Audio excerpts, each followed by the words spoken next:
Powered by the Montana Television Network. The 10 o'clock news continues on KAJ, Montana's news leader. With 10% of the state's general fund expenditures up for being cut, tens of millions of dollars in programs that support the state's most vulnerable populations could go away. There is a lot at stake as lawmakers consider these proposals. One program offering resources to children with disabilities, called Part C, serves hundreds of families across western Montana. And as MTN's Augusta McDonald reports, people who depend on those services are heartbroken over what they call devastating cuts.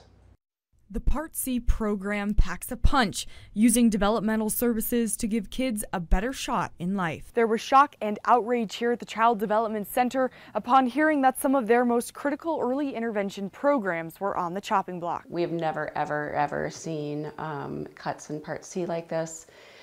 Unfortunately, if Montana was to eliminate these services, we would be undesirably distinguished as the only state in the union that didn't provide this service. One Missoula mom says that program helped her son, who was born with developmental problems, and gave their family independence. Without those services, we would, I don't know where, he would be or I would be, or if he would be in an institution or something like that, because we wouldn't have the support. So it's been truly a lifesaver for our family. Department of Public Health Information Officer John Ebelt says the situation is heartbreaking. You just can't get to that dollar amount without there being tremendous impact, such as the Part C program, but many programs in many areas of our department.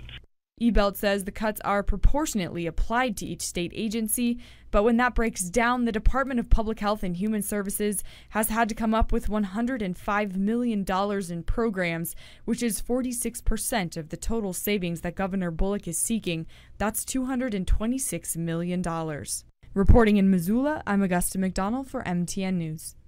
And the governor will go through an agency-by-agency review of the proposals beginning on September 26th. And after the break, we'll find out why Montana's Attorney General says meth and heroin use have skyrocketed across the state and how that's affecting crime rates statewide. And an easier way for you to toss old prescriptions that you may still have laying around. All coming up on KAJ.